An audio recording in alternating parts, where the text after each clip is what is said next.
السلام عليكم ورحمة الله وبركاته. kusoo dhawaada my channel. maanta waxaan idin sidaa soup laga sameeyay digir iyo qudaar oo aad iyo aad u caafimaad badan oo ugu talagalay bisha Ramadaan maadaama oo bishii Ramadaan ay nagu soo food leedahay soonka ayaan ugu talagalay soupkan ka faa'iideysi wacan. Instapot-ka ayaan maanta isticmaalayaa saliid yar ayaa halka iigu jirta wuuna ii daaran yahay haddaan daaray digirta aan karinayo maanta lentils baa la yiraahdaa waa digirta jaalaha ah 2 koob ayaa aniga halka iigu jirta qiyaasta adiga aad u baahan tahay adiga ayaa yaqaana waad qiyaasan kartaa halkaan ay ku jirtaa bacdaas saas ay u eg tahay waa organic midaan aniga isticmaalayo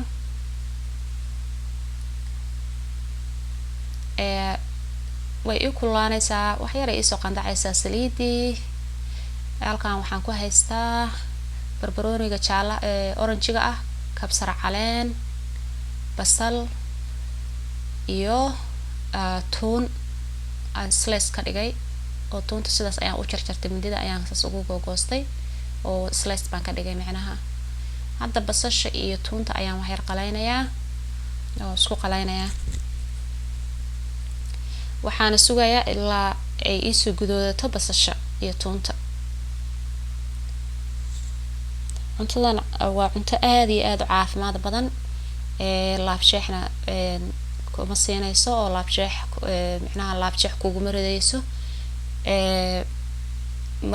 oon kuma qabanayo mana gaajoonaysid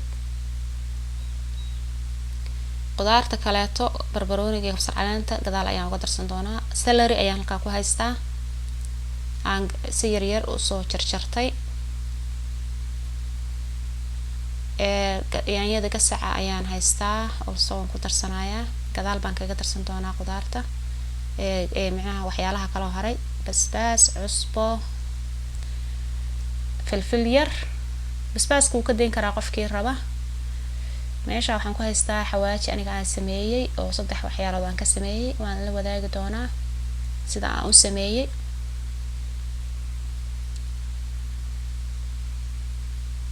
waan sugayaa inay ii soo qalaysanto hadda waxaan ku darsanayaa qudaartii kaleeto filfishi herbs kan ku darsanayaa macnaha marka hore cusbo haddii qof dhiig kar qaba runtii aad u karinayso oo cusbada baad ka dhaafaysaa aniga maraq digaag ma isticmaalayo waxyaalaha kale soo dhiyaan kale hadda waxaan ku daray xawaajiga aniga aan sameeyay basbaas also basbaaska waa optional haddii ilmo ay ku cunayaan oona basbaas aqoonin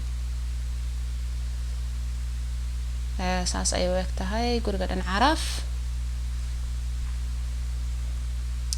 hadda waxaan diyaar u ahay marka diyaar waxay u tahay waa ii dhamaatay qalayskii iyo wixii oo dhan maasha Allah herbskii iyo basashii iyo diyaar waaye hadda diyaar waxay u tahay inaan ku daro qudaarta inteeda kale digirta ayaan marka hore ku darayaa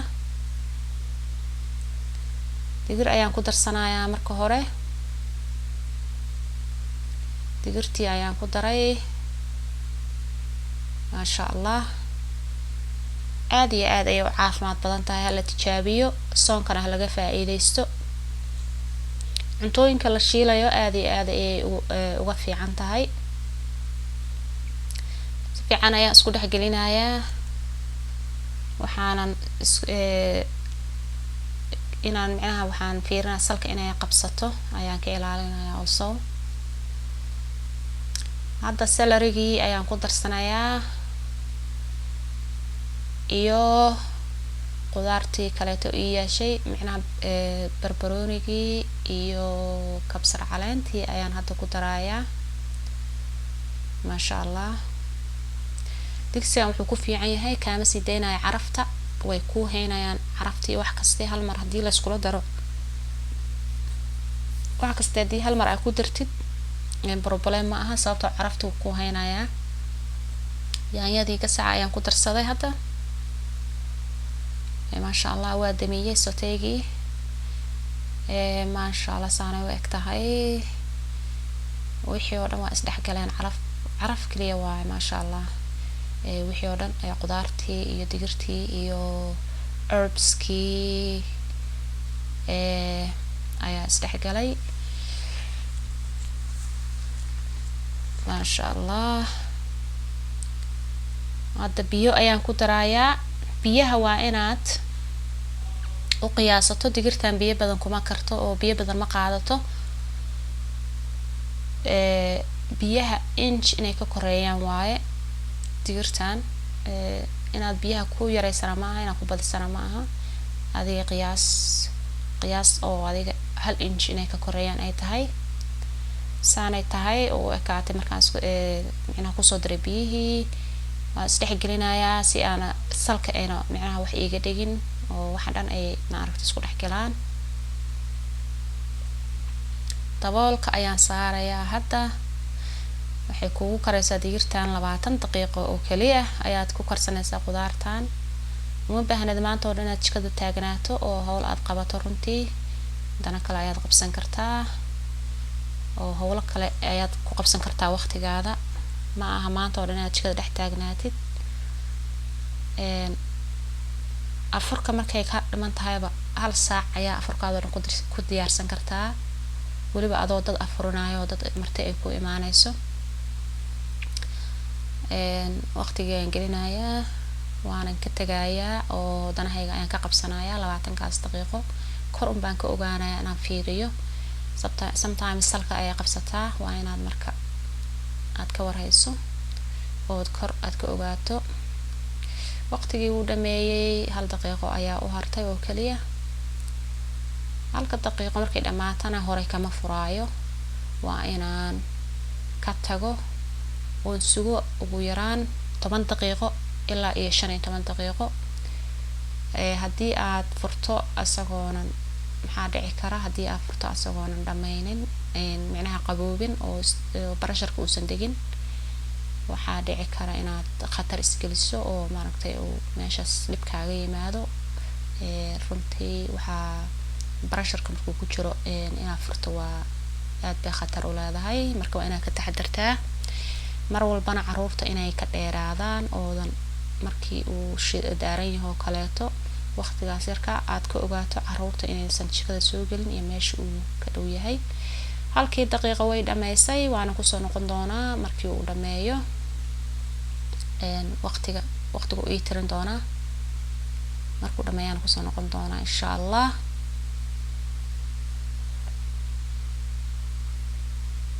hadda waan kusoo noqday 13 daqiiqo ayaan sugay. horeyna kama furaayo. waa inaan barasharka ka sii daayo. meel la taabtuu leeyahay oo barasharka uu kasoo baxaayo.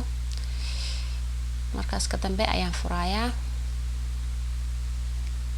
maasha allah sidaan ayay kusoo baxday. hadda ayaan furayaa. wow maasha allah. cunto aad iyo aad u caafimaad badan, saliid lahayn oo aad u fiican waaye. qofka sooman aad ugu fiican tahay cuntadan. waa cunto aanan caadi ahayn runtii oo u baahan tahay in qof walba uu ka faa'iideysto oo la tijaabiyo. waalkii aan ku sameyn lahaa ama micnaha serving bowlkii aan ku diyaarsan lahaa ayaan soo diyaarsanayaa. baaquligan ayaan usoo diyaarsaday. baaquligaas wax yar ayuu egyahay laakiin ma yara.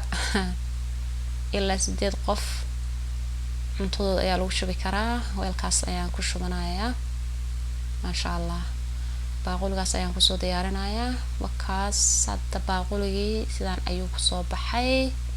liin yar ayaa geeska iga taalo. cunto aanan waqti badan kaa gelin, aad u fiican oo caafimaad badan. kabsar caleen yar ayaan korka saas kaga soo daadiyay. aad ay u kulushahay. waa iska qaboobi doontaa. marka waa cunto waqti badan runtii uusan kaa gelin oo waqti badan aadan jikada ku spend gareynin. at the same time aad iyo aad caafimaadka ugu fiican. cuntadan haddaa cunto ood ku afurto galab walba runtii miisaankaada uu kaa dhacayo, miisaan kuma koraayo. ma oomeysid oo maalintii oo dhan ma oomeysid. laabjeex kuma qabanayo. mana runtii mana energyna way ku siinaysaa. Protein ku jira digirtaas, qudaartii kale iyo cuntadan waa cunto aan laga sheekeyn karin oo aad iyo aad caafimaad u leh runtii. A lot of minerals iyo protein ay leedahay. Marka qofka again qofka dhiigkarka qaba waa laga ilaalin karaa, cusbada wuu ka dhaafi karaa oo cusbada waa laga deynayaa. aniga wax kale oo sodium ma isticmaalo, cusbada liintaas ayuu unbu korka dhinaca ka saaranaya qofka dhiigkarka qaba. hadda meeshaas cheese, parmesan cheese ayaa ku jira, cheese-ka shiidan waayo budada ah. wax yar qofkii rabo uu korka saas kaga uga darsan karaa, ama inaad ku darsataba ma aha runtii. cuntada wax kale uma baahno, caraf iyo dhadhan kale uma baahno. suubiyo kale oo ayadana san oo kale aan soo gelin doonaa oo waxyaalo kale oo kala duwan laga sameeyay oo bishaan soon ugu talagalay laga faa'iideysto. dadka marka cusbooyinka la iska yareeyo, cuntooyinka waxyaalaha lagu darsado oo sodium kale la iska dhaafo. cusbo kale ayaan wax sodium isticmaalaa, waan control kartaa cusbada, waa iska deyn kartaa hadaa rabto. maraq digaaga geedka la leeyahay oo cuntooyinka lagu darsado aad la isaga yareeyo, sababtoo dhiigkar buu keenaa. waxa dhiigkarka keeno number 1 waa maraq digaagaas, has a lot of sodium. in la iska daayaa fiicnaan lahayd oo dadka kula talin lahaa. aniga sodium waxaan cusbadaas ahayn ma isticmaalo, waxyaalaha sodium kale oo dhan waa iska daayaa. cuntadeena saan ayay kusoo baxday. waxaan jeclaan lahaa inaad ka faa'iideysataan, idinkana ka faa'iideysta. waad ku mahadsantihiin daawashadeena. assalaamu calaykum waraxmatullaahi wabarakaatuh.